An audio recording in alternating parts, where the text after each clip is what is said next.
Defending Rural. I'm Erin Borla with the Roundhouse Foundation. I've always loved the way art and science complement one another, like two different languages that are essentially trying to tackle universal questions. Philanthropy has long supported both art and science to varying degrees. At Roundhouse, we elevate both because we see how they're connected and how important they are to vibrant rural and indigenous communities. Ultimately, it's about curiosity and how we foster that in our communities to spark innovation. Bill Griesar is one of the most curious and inspiring people I've ever met. We call him the brain guy. He teaches neuroscience at Portland State University in the Department of Psychology, but he doesn't just stick to academia. He works hard to bring the science to communities. 12 years ago, he started a nonprofit called Northwest Noggin with his colleague, artist Jeff Leake. Northwest Noggin is an all-volunteer-run program and basically takes brain science out into the world. The organization brings college and graduate students of neuroscience out to schools, correctional facilities, and indigenous communities, and uses art to inspire young people to get curious about neuroscience and how their brain works. They've now reached more than 75,000 people through their programs. I was so happy to have Bill join me for a conversation about his work and how philanthropy can get a little more curious too. People often ask sometimes, like, why did you pursue neuroscience? Why did you get involved? So part of this, I think it's kind of universal that we question like who we are, why we are here, why we react the way we do, why we see things the way we do. And then why, when we meet others and we interact with other people, it's often different. Like people have totally different impressions, completely different insights. And that can be exciting and also threatening sometimes. And part of it is like, depending on a lot of aspects of how our physiology is kind of set up. And so I just thought it was like one of the most interesting ways to kind of explore and get at some of those universal questions about, who we are and how we function. I've actually found, that there are a lot of organizations that try to, provide answers to those questions actually. And often I felt like there was some kind of an agenda, or like they were trying to get you to join this or join that. And then actually with science and research and investigation like this, it was just people who were super curious and interested and also willing to kind of get in there, like to actually get into the brain. And, how is it built? What is it made of? What does the structure tell us about, what it does? And that is, I found in my experience, like one of the best ways to approach some of these topics. Well, and with Northwest Noggin, and every time I see you, you're either holding a 3D printed brain or you're making a neuron out of pipe cleaners, which you're doing right now that folks won't be able to see, but your hands are always moving. And there's this interconnection because when you show up to places, whether it's a rural community school or a juvenile justice center, you're bringing actual brain specimens. And it's anything from like, was it like a mouse or a raccoon? Did I remember that right? That you had a raccoon brain? Oh yeah, we definitely had a raccoon brain. Yes, absolutely. Yeah. Mm-hmm. And then you Which is have incredible. human brains as well. Like you Yeah, have there's, brain there's, there's one specimens over as here well. in the office. Yeah. Oh my So, goodness. It's interesting because it's probably the first time a student is actually holding or looking at what a brain looks like. yes. And I kind of wanted that. I was thinking when I was a kid, like I was always questioning, like, why do I feel the way I do? Why am I acting the way I do? Why do people see me the way I do? And then I didn't think at all about like what is behind my head at that point. Nobody told me that, nobody tells you necessarily that there's a brain and it's made of all these cells and they're growing and developing and changing their patterns of network connection.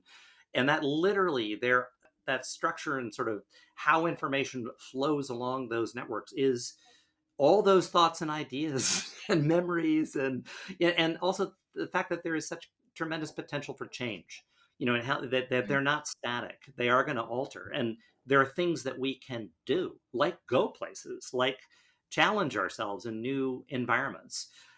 It's a very positive experience basically for all. We found that actually, like, it's been really interesting going to like DC and stuff like that to talk to folks who are very kind of rigid systems sometimes.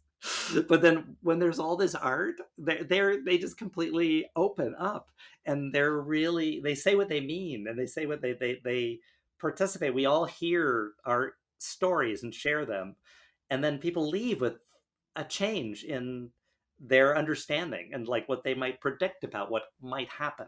That's in a very positive direction. So I think it's really cool to tie the brain, to all of this. Yep. You talked about students asking questions and questions that they would often have, and especially now as we talk about mental health of young people across the country, and being able to understand sort of and holding a brain and having that interconnection of like, am I the only one that feels like this? Yes. What are some of those questions that you're getting from students, and how are you supporting them through that? Can you eat a brain? Ooh, Can like one of the things we we definitely get like oh, sometimes they're the questions like are so poignant that you're like like I'm really afraid of testing, and we have these big tests next week, and I get sick and I throw up. So what's going on in the brain when you're nauseous and you throw up? And I'm like, okay, first of all, why are we doing these tests like this? That just seems like outrageous. There's a bigger question here. But actually, it's really interesting. The kids find it when you start to look at the circuitry, like what's going on in the brain, like how the circuitry for like nausea and for puking and things like that, a lot of brainstem circuitry. It can be driven by a lot of things that you consume and stuff that then travels, through the bloodstream and things like that. But it can also be influenced by what you're thinking about and dwelling on. So if you start understanding that kind of network, kind of organization of our brains, kids start to realize like, oh, then maybe how do I take control of that to some extent? Well, you can mhm. distract yourself, do something that you're interested in, go outside, play a sport, talk to people, watch a movie, do something different. And that can pull you out of that and make you less, nauseous in that moment. You could also Yeah, talk to people, tell the teacher. yeah. Like you can say, let them know that this is the experience that you're having. A huge thing is actually when we go to we've been going to high schools for many years. There's a number of high schools that start ridiculously early in the morning for healthy adolescent brain development, because it turns out that our circadian cycles shift, they change across development. So, babies famously, they go to bed, they wake up, they go to bed, they wake up all night long, and things like that. But when you hit like puberty, late middle school into high school, there's a normal kind of shift in those circadian cycles to staying up later, staying up significantly later. And kids often, they don't necessarily want to stay up later, and in fact, actually, they're often initially, they tell us like, their parents say, go to bed, you got to go to bed by 9 or whatever, or 10 o'clock or something like that. And they're trying to go to bed, but then they just like stare at the ceiling. They cannot get to bed. And that's normal. Totally. There's a lot of interesting theories about like, they need to sort of separate from us, from the adults, a Mm. little bit, have their own time to explore and take risks and things like that. But what that means in practice is if you have a 7:25 a.m. start time for high school the next morning, they're significantly sleep deprived. And that's not healthy for, brain development at all. So one of the things that we found with this kind of outreach is that if you can tie the question that they've got about why am I always so tired, or why can't I get to bed before a certain time, to this knowledge of how our brain works, how our circadian cycles work, and then tie that to like, well, look at what the policy, he is here, that Mhm. is exacerbating this circumstance and making it worse and more difficult for you. Then take that research, advocate and change that start time. And in Vancouver public schools, they did that. And it was Mhm. wonderful because at the board meeting last year, one of the board members said, when they voted for it, they said, okay, I'm voting for this partly because I don't want to read a Northwest Noggin that we're damaging adolescent brains anymore. And it was great because when we went back to these high school biology classes the next year, all the students were there. Like when we went the years before, half the class wouldn't even show up because Mm. they were not able to get up in time. They had to travel there. It was just a mess. And they were all there. And some of they were there. They gave us a standing ovation. Oh, that's It awesome. was pretty awesome, actually. Yeah. So we really like that whole package, like where you can go someplace, hear something that people are interested in and curious about, do digging, figure out what the research says on these topics, and then consider collectively what is a good policy response, to address whatever this initial concern was, to begin with. So Well, and you center science based communication in almost all of your work. It all comes back to like, how are we communicating about this topic? Yeah, yeah, And yeah. that can be really difficult for folks that are scientists or academics to Oh be yes. able to get out of that sort of academic focus, or like, I'm only talking to my peers, versus like, no, there's a greater population that needs to hear this information. Why is that Yes. important? So first of all, the federal government paid for my graduate education, and that always struck me as like something incredible. And I feel in some ways that there is a responsibility to give back because the public invested in us, and you should give back. And the public is investing, and a lot of the public doesn't always know that they're investing in all of this extraordinary research, and some of it is really fascinating and actionable. Like you can learn from this stuff, and you can actually apply it in your own life in very effective ways. So yeah, I am a huge believer in science communication. And we were just at an event for Congressman Earl Blumenauer, who's retiring. He was the chair of the House Neuroscience Caucus in the House of Representatives. And we were at OHSU, and there were a whole bunch of scientists there that were speaking and asking him like, oh, what are we going to do? Is woe is me, like, everybody hates us, the people don't like scientists, they don't welcome us, they think that we're biased, or this, and of course they're biased. But part of it is they said they receive us so poorly, and blah blah blah. I just Jeff and I were like, hello, okay, we've been to like all these places, like all over the country. Actually, we've never had anybody angry or upset. I mean, people are just curious. So part of the thing is, stop talking about this just to yourselves on the hill, but get off the hill and go out and listen to what people think about it. And yeah, maybe they'll have some thoughts about it, and you might have some thoughts too. You might be willing to express them in those moments too.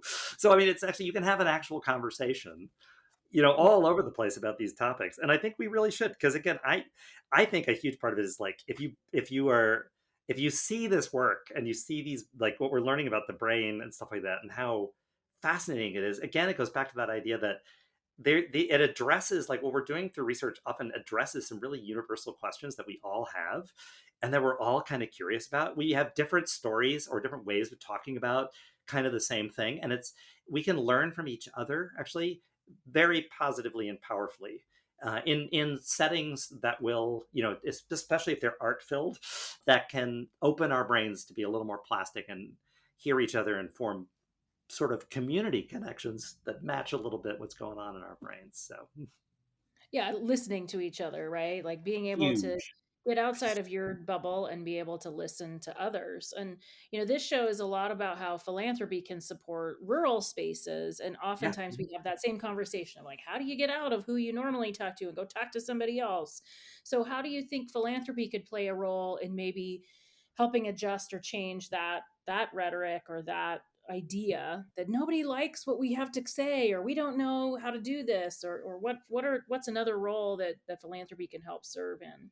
Well, philanthropy like the Roundhouse Foundation has been extraordinary, because part of it is, so first of all, our model is we're entirely volunteer.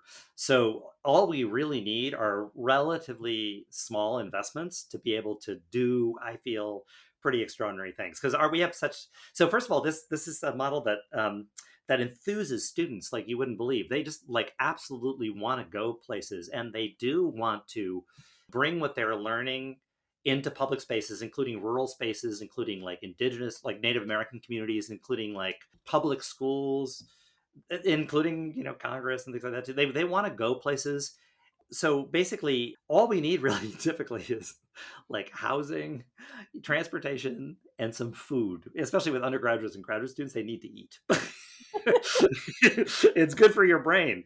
But a lot of the funding mechanisms, and we just talked about this in DC, like that is not what an NIH grant is about at all. I mean, like that, there, it's like absolutely not. It's like these big grants that you have to know, how to apply specifically for this thing. It's all these acronyms. There's all this stuff, and a lot of the people that are, if you're in an all volunteer organization like this, you are also teaching, you're working, you've got like a lot of other stuff going on. You do have none of that knowledge or time to really do that. And really, what you're looking for is something so small that there's no real mechanism to get it anyway. So it's been super powerful to have the money you provided for us to go to Siletz, that was wonderful. And in fact, we're going to hopefully be going back, I think, this fall to attend a powwow at their invitation, because it was a very powerful experience, like all the way around. Like, we learned things like, for example, like when you're talking, it was like a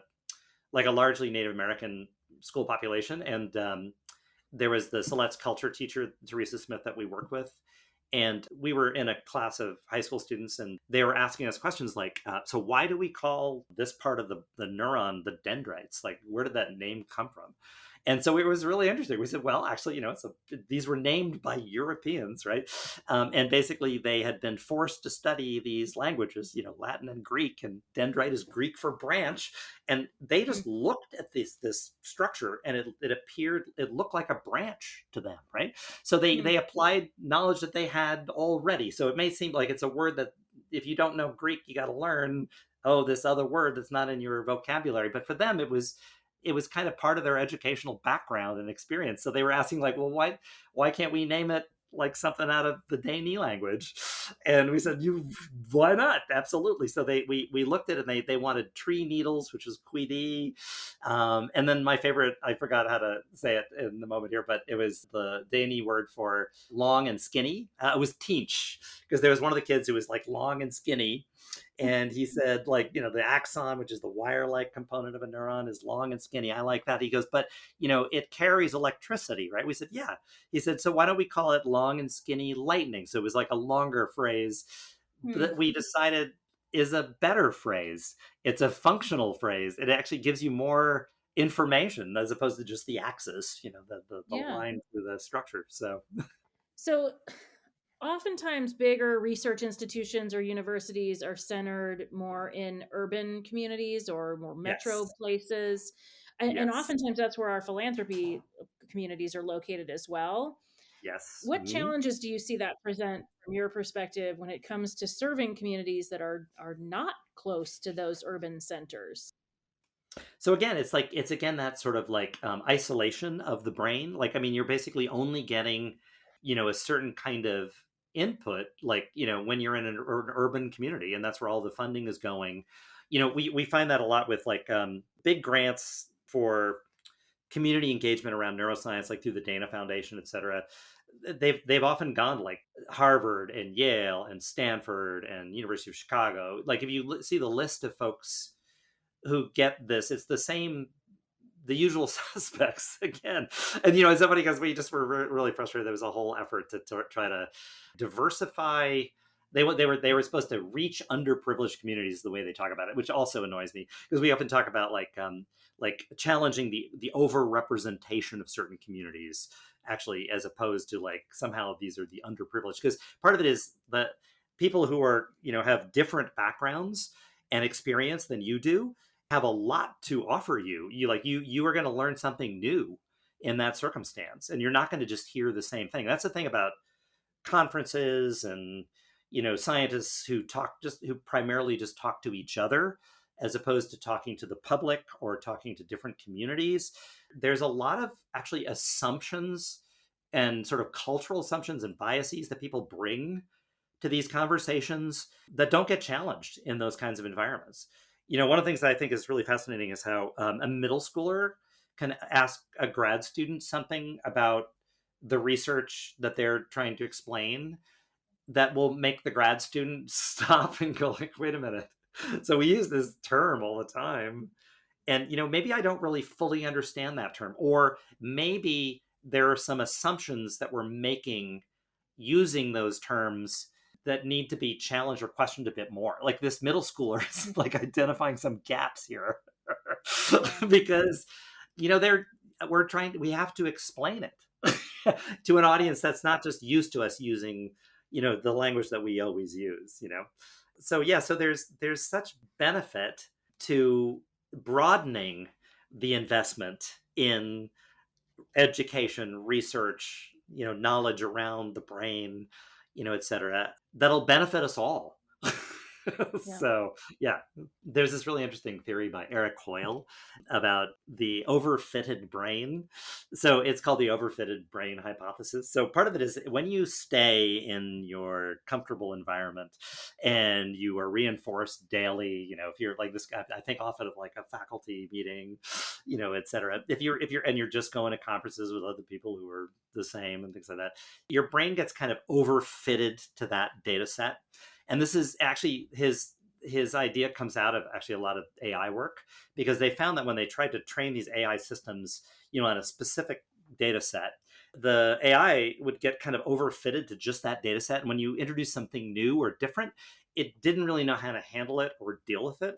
And so what they figured out is what if they introduced noise into the data, if they gave it something ridiculous, they added some things that were completely bizarre or unusual, it actually became a much more flexible kind of system if they added novelty, to the system. Mm. And so his idea is a little bit like we dream, often, every night pretty much, if we are lucky, right? And that adds some noise to the data. But we also, and this is where if my colleague Jeff, who's the artist, would be really wonderful to be speaking of this because he loves this idea. We also create art, we create fiction, we create poetry, we create movies, we create stories that also kind of challenge some of the existing narrative and add noise, but actually kind of wonder and awe and inspiration, into the system too. That also improves our ability to be a little bit more flexible. I'd love to hear from your perspective how organizations like philanthropy or governmental funding agencies can better serve, whether that's rural communities or indigenous communities or others, about inspiring asking those questions. Well, again, money is really important. Money, but also I have to say the other thing is like you guys are really good at like connecting people too. I think it's also like providing access to more brains, again, like more people. And I don't mean like the ones that are in jars, but I mean like people who are like actual people who have knowledge and understanding and interests and can share some of their skills and stories, I think is really very powerful. So actually, I find like opportunities to convene with others, to put on events. Like if you're interested in like more engagement with rural and native communities and things like that, maybe having opportunities where lots of different stakeholders can come together, and maybe around a topic or something, and then think about just getting a chance to meet each other and talk to each Yeah. other and see what comes out of that. Because we've had opportunities. That's one of the things we do like about some of these conferences and things like that, is that you actually do sometimes get to meet with folks, and then you end up with really cool kinds of projects that you end up working on, that take you in interesting directions. Awesome. Oh my gosh. Well, thank you again. Other parting thoughts? Erin, I just want to say thank you so much for this opportunity. It's really wonderful to speak with you, and yeah, it's a lot of fun.